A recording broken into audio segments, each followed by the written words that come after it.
Good morning all of you. आज हम इतिहास के पुस्तक मध्यकालीन भारतीय इतिहास जो कि 1206 से लेकर 40 तक में इसके बारे में जानकारी प्रदान की गई है। तो इसके अंतर्गत आज हम आपके सामने जो नया टॉपिक लेकर आए हैं वो है गियासुद्दीन बलबन, जिसका जो शासन अवधि है वो 1266 से लेकर 1287 ईस्वी तक निर्धारित की गई है। तो गियासुद्दीन तुगलक के सिंहासन पर बैठने से पूर्व नासिरुद्दीन दिल्ली सल्तनत का सुल्तान था। 1266 में ही नासिरुद्दीन बीमार पड़ा और बीमारी के कारण उसकी मृत्यु हो गई थी। तो कुछ इतिहासकारों का ऐसा मानना है और उनका ये आरोप लगाया गया है कि नासिरुद्दीन की जो मृत्यु है वो बीमारी के कारण नहीं हुई बल्कि बलबन ने उसकी हत्या की थी। तो अभी ये बात पूरी तरह स्पष्ट नहीं हो पाई है कि वास्तव में नासिरुद्दीन की मृत्यु बीमारी से हुई थी या फिर बलबन ने उसकी हत्या कर दी थी। तो इसका कारण कुछ भी रहा हो, लेकिन इतना निश्चित है कि नासिरुद्दीन की मृत्यु के पश्चात सिंहासन पर 1266 ईस्वी में बलबन ने दिल्ली सल्तनत पर अपना अधिकार स्थापित कर लिया था। अब हम बलबन के प्रारंभिक जीवन के बारे में जानकारी प्राप्त करने का प्रयास करेंगे। तो बलबन के प्रारंभिक जीवन के बारे में कोई विशेष जानकारी उपलब्ध नहीं हो पाई है। इतना निश्चित है कि इसका जो जन्म था वो तुर्किस्तान में इल्बारी जाति के एक सरदार के यहाँ पर हुआ था। इसका पिता जो था वो 10,000 परिवारों का खान था, परंतु किशोरावस्था में ही ये जो बलबन था मंगोलों के हाथ पड़ गया था और मंगोलों के हाथ पड़ने के कारण इन्होंने क्या किया, मंगोलों ने एक दास के रूप में बलबन को बगदाद के ख्वाजा जमालुद्दीन को भेज दिया था। तो इसके पश्चात 1232 में ख्वाजा जो जमालुद्दीन था वो दिल्ली आया, जहां पर इल्तुतमिश ने बलबन को खरीद लिया और उसे अपने 40 गुलामों के दल में शामिल भी कर लिया, क्योंकि जो बलबन था एक योग्य और प्रतिभावान व्यक्ति था। अतः इल्तुतमिश इसकी योग्यता का लाभ उठाना चाहता था। अतः उसने दिन प्रतिदिन बलबन अपनी योग्यता और प्रतिभा से उन्नति करता चला गया और 1232 में जैसा कि बलबन को इल्तुतमिश ने खरीदा था, तो अपनी योग्यता प्रतिभा के कारण इसने इल्तुतमिश का ध्यान आकर्षित किया और इल्तुतमिश ने इसे खास बरदार यानी जिसे व्यक्तिगत अनुचर कहा गया है उस पद पर इसकी नियुक्ति प्रदान की और इसके पश्चात उसे 40 गुलामों के दल में शामिल भी कर लिया। रजिया के शासनकाल में बलबन को अमीर शिकार के पद पर नियुक्ति प्रदान की गई थी। रजिया के समय में नियुक्ति प्रदान की गई थी और उसे इसके पश्चात रजिया को पद से हटाने में कहा जाता है कि बलबन का भी योगदान रहा था। तो बहराम शाह के समय में बलबन को हांसी और रिवाड़ी की जो जागीरें थी वो प्रदान की गई थी। तो इसके पश्चात 1245 ईस्वी में मंगोल आक्रमण के समय बलबन ने शाही सेना का संचालन किया था और मंगोलों को वहां से भाग जाने के लिए मजबूर कर दिया था। तो इसके पश्चात सुल्तान मसूद शाह को पदच्युत करके नासिरुद्दीन को सुल्तान बनाने की जो योजना थी वो भी बलबन के द्वारा ही तैयार की गई थी। अतः नासिरुद्दीन के शासनकाल में जो बलबन था उन्नति के शिखर पर पहुंच चुका था। अतः उसकी मृत्यु के बाद गियासुद्दीन की उपाधि के साथ ही बलबन ने दिल्ली सिंहासन पर अपना एकाधिकार स्थापित कर लिया था। तो अब हम जानेंगे कि गद्दी पर बैठते समय बलबन को किन किन कठिनाइयों या समस्याओं का सामना करना पड़ा था। तो सर्वप्रथम ये बात स्पष्ट है कि बलबन सुल्तान तो बना, उसका हालांकि किसी ने विरोध तो नहीं किया, परंतु सुल्तान पद को बनाए रखना भी कोई आसान काम नहीं था, क्योंकि उस समय समूचे देश में अशांति अव्यवस्था का वातावरण जो था उस समय फैला हुआ था।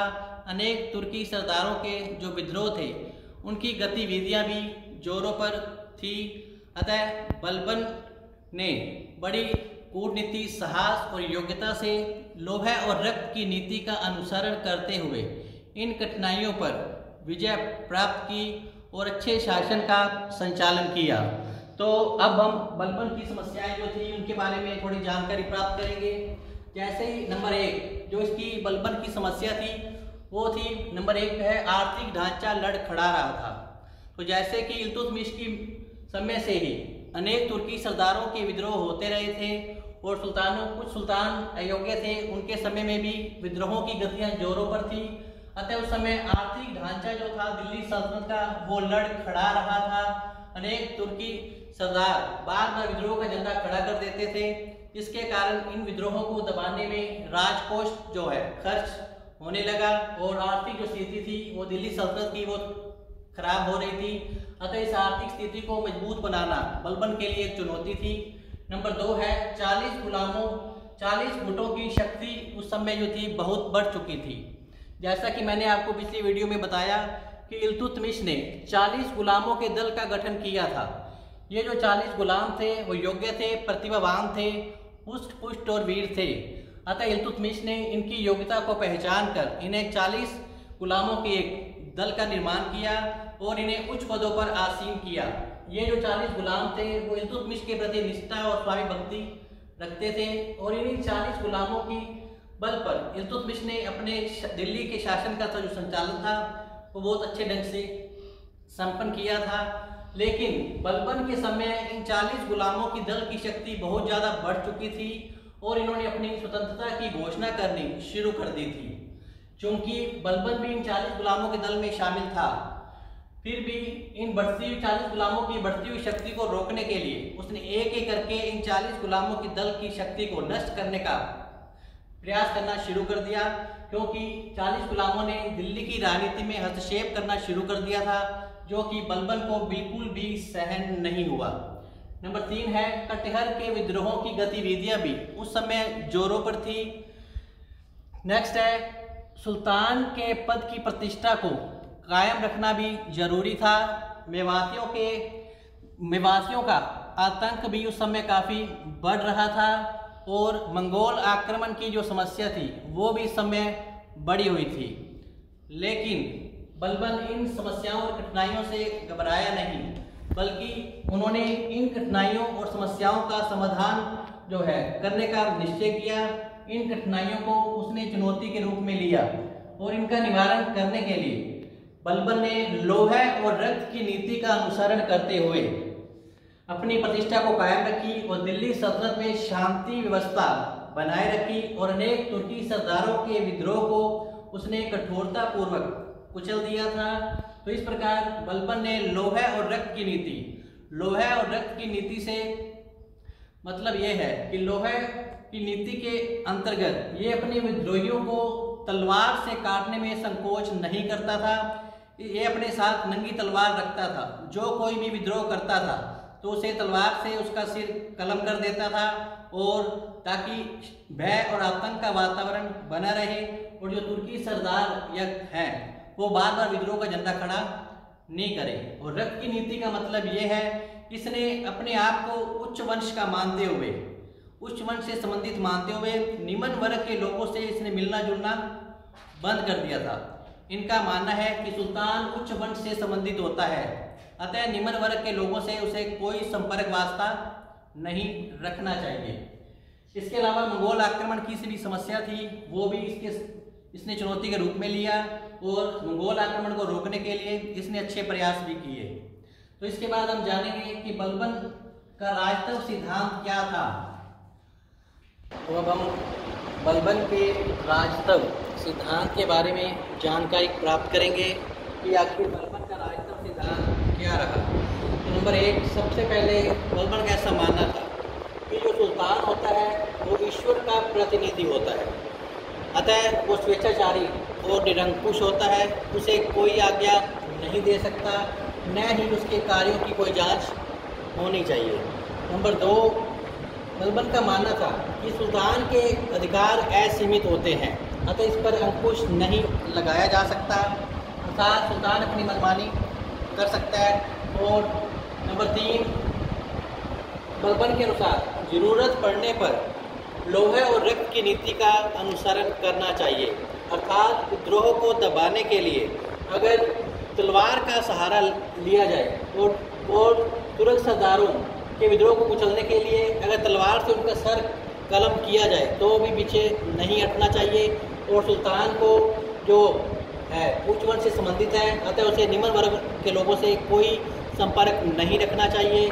यही कारण है कि उसने उच्च पदों पर उच्च वंशीय लोगों को ही नियुक्ति प्रदान की, निम्न वर्ग के लोगों को नियुक्ति प्रदान नहीं की गई। नेक्स्ट है सांस्कृतिक उन्नति को प्रोत्साहन देना।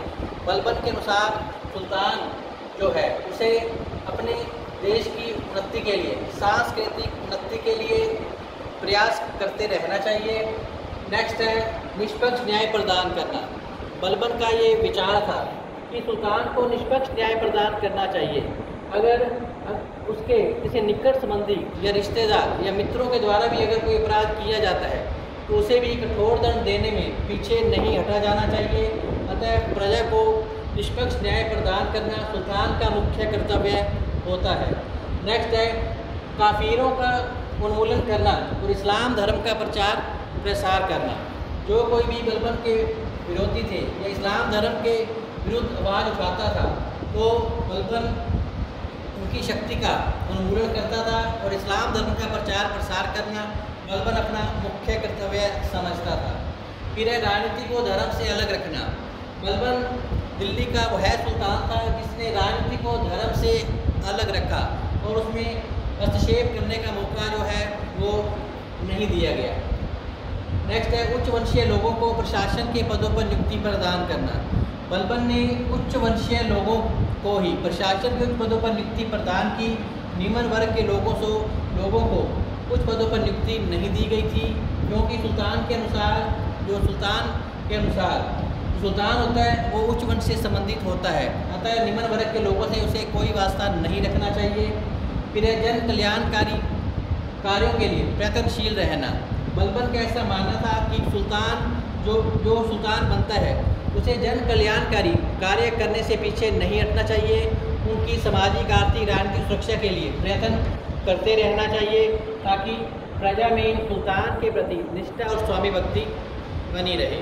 तो राजतंत्र सिद्धांत को जानने के पश्चात अब हम जानकारी प्राप्त करेंगे कि बलबन ने कौन कौन सी उपलब्धियां हासिल की। अब हम बलबन की उपलब्धियों के बारे में जानकारी प्राप्त करेंगे।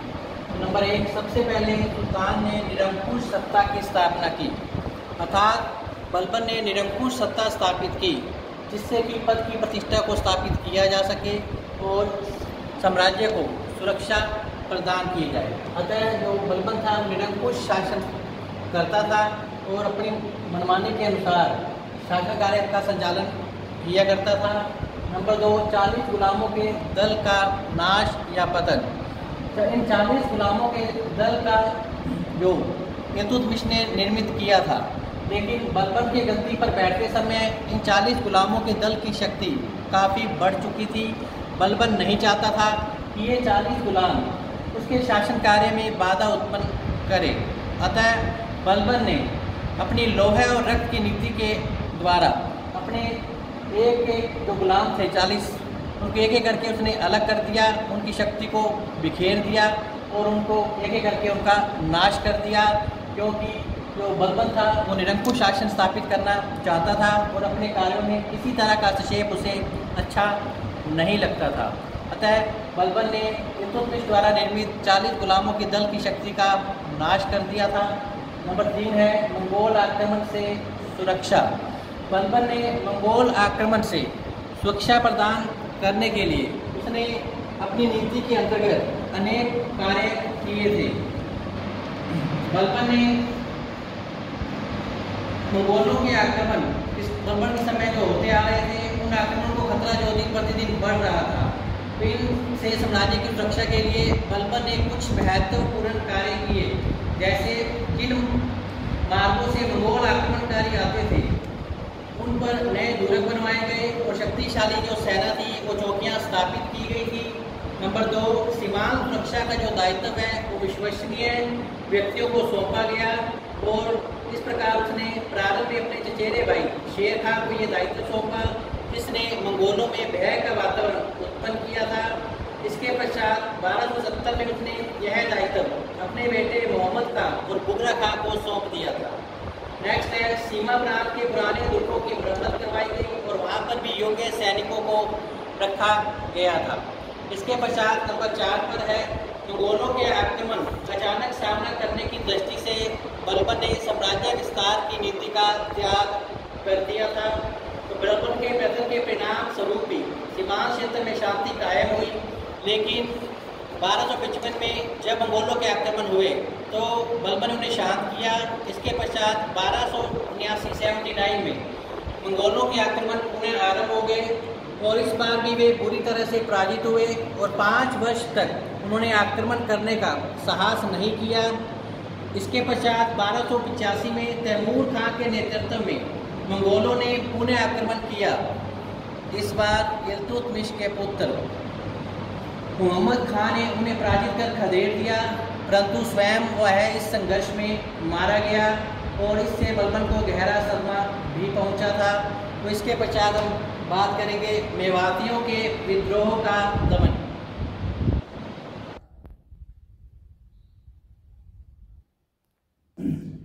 नेक्स्ट जो हमारी उपलब्धि है वो है मेवातियों का दमन। प्रधानमंत्री बलबन के गद्दी पर बैठने के पश्चात कुछ समय बाद मेवातियों के विद्रोह की आतंक की गलतियां जो थी वो उस समय बढ़ चुकी थी। ये जो मेवाती थे दिल्ली के आसपास क्षेत्रों में लूटमार किया करते थे, अतः बलबन ने इनका विद्रोह का सामना बड़े अच्छे से किया और इनका एक एक करके मेवातियों का सफाया कर दिया, जंगलों को साफ किया गया, वहाँ पर नई सड़कों का निर्माण किया गया। कुछ ही समय पश्चात मेवातियों के विद्रोह शांत हो गए। मेवातियों के विद्रोह के शांत होने के पश्चात कटिहार के विद्रोह का दमन जो है वो बलबन के द्वारा किया गया था। इसके पश्चात दोआब के विद्रोह का दमन बलबन की सबसे बड़ी उपलब्धि जो कही गई है। इसके अंतर्गत कंपिल, भोजपुरी, पटियाली जो थे वो दोआब के अंदर इनके विद्रोहियों के मुख्य केंद्र थे। तो ये विद्रोही जो थे प्रजा में लूटमार करते थे और अशांति का वातावरण उत्पन्न किया करते थे। अतः बलबन ने इन मेवातियों का दमन करने का निश्चय किया। ये लोग जो मेवाती थे यात्रियों, राहगीरों और व्यापारियों को लूट लिया करते थे। अतः बलबन ने इनके विरुद्ध अभियान छेड़ा और उनके केंद्रों और बस्तियों को उसने नष्ट कर दिया और जंगलों को साफ करवाया, सड़कें बनवाई और सैनिक चौकियां स्थापित की और इस प्रकार स्थापित की और साहसी सैनिकों को भूमि देकर बसाया। परिणाम स्वरूप शांति और व्यवस्था वहां कायम हो गई और इस प्रकार कटिहार के विद्रोह का दमन है वो इसके द्वारा किया गया था। फिर है बंगाल की हिंदू तथा मुसलमान प्रांतपतियों के विद्रोह का दमन। इसके पश्चात बलबन ने हिंदू तथा मुसलमान जो प्रांतपति थे जो बार बार विद्रोह का झंडा खड़ा कर देते थे उनके विरुद्ध भी इसने सैनिक अभियान किया और एक एक करके इनके विद्रोहों को अंत कर दिया। फिर 8 नंबर पे बंगाल के विद्रोह का दमन। तो इस समय बंगाल में जो तुगरिल नामक व्यक्ति था सूबेदार, वो शासन करता था।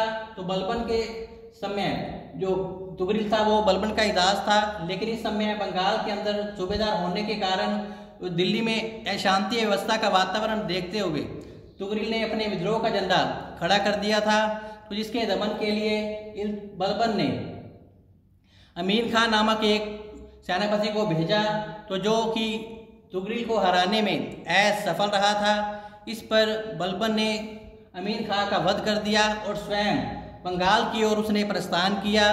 तो जैसे ही बलबन ने बंगाल की ओर प्रस्थान किया, तुगरिल अपनी राजधानी लखनऊ छोड़कर भाग गया, लेकिन बलबन के सैनिकों द्वारा उसे पकड़ लिया गया और उसे मौत के घाट उतार दिया गया था। तो इस प्रकार बंगाल में बलबन ने अपना एकाधिकार स्थापित कर लिया। नेक्स्ट है पंजाब के विद्रोहियों का दमन। इसके पश्चात बलबन ने पंजाब के जो विद्रोही सरदार थे उनका दमन करना शुरू कर दिया और एक एक करके उनका सफाया कर दिया। तो इस प्रकार उपलब्धियों को जानने के पश्चात अब हम जानकारी प्राप्त करेंगे कि बलबन ने ताज की प्रतिष्ठा के लिए क्या क्या कार्य किए। तो नंबर 1, बलबन ने ताज की प्रतिष्ठा के लिए सबसे पहले उसने अपने दरबार को ईरानी ढंग से सुसज्जित करवाया और इसके पश्चात उसने दरबार में हंसी मजाक और शराब पीने पर भी इसने रोक लगा दी थी। और नंबर 3, सिजदा और पेबोस के नियम जो हैं वो बलबन के द्वारा ही लागू किए गए थे। सिजदा और पेबोस का जो नियम है ये अति लघुतरात्मक प्रश्नों में ये प्रश्न अक्सर पूछा भी जाता है। सिजदा का अर्थ होता है सुल्तान को झुककर सलाम करना और पेबोस का अर्थ है सुल्तान के चरणों को या फिर उनके हाथों को चूमना। तो ये प्रथा बलबन के द्वारा ही शुरू की गई थी, सिजदा और पेबोस, जिसका नियम का पालन करना प्रजा के लिए अत्यंत आवश्यक था। तो नेक्स्ट है, निम्न वर्ग के लोगों से मिलना जुलना जो था वो सुल्तान ने बंद कर दिया था। सिर्फ उच्च वंश के लोगों से ही ये मिलता था और उन्हें ही उच्च पदों पर नियुक्ति प्रदान करता था। तो इस प्रकार 1287 में बलबन की मृत्यु हो गई थी। तो मूल्यांकन, तो इस प्रकार जो बलबन था वो एक योग्य शासक था जिसने दिल्ली सल्तनत को अनेक बाहरी और आंतरिक आक्रमण से बचाए रखा। मंगोल आक्रमण से दिल्ली राजधानी को सुरक्षित रखने का अच्छा प्रयास भी किया। इसके लिए उसने साम्राज्य विस्तार की नीति को त्याग दिया था। नंबर 2, राजपद की प्रतिष्ठा को कायम रखने वाला। इसने अपनी ताज की प्रतिष्ठा को कायम रखा और इसके लिए उसने लोहा रक्त की नीति का अनुसरण किया और अपनी पद की प्रतिष्ठा के लिए उसने निरंकुश शासन व्यवस्था कायम की और प्रजा में आतंक और भय के वातावरण के द्वारा शांति व्यवस्था बनाए रखने का उसने प्रयास किया। नंबर 3, हिंदुओं के प्रति कठोर नीति। बलबन एक मुस्लिम व्यक्ति था, अतः हिंदुओं के प्रति इसने कठोर नीति का अनुसरण किया था, तो इसके कारण हिंदू लोग इससे प्रसन्न नहीं थे। नेक्स्ट है, रचनात्मक प्रतिभा का इसमें अभाव था और इस्लाम धर्म के प्रति ये श्रद्धा भाव रखता था। इस्लाम धर्म का प्रचार प्रसार करना ये अपना मुख्य कर्तव्य मानता था क्योंकि ये सच्चा मुसलमान था और इस्लाम के प्रति इसकी गहरी आस्था भी थी। तो इस प्रकार बलबन ने 1266 से लेकर 1287 ईस्वी तक की शासन किया और 1287 में ही इस दिल्ली के सुल्तान की मृत्यु हो गई थी। तो इस प्रकार आज का जो हमारा टॉपिक है वो बलबन समाप्त हुआ। स्वस्थ रहें, मस्त रहें और अपना ख्याल रखें और पढ़ाई पर अपना ध्यान दें। नमस्कार।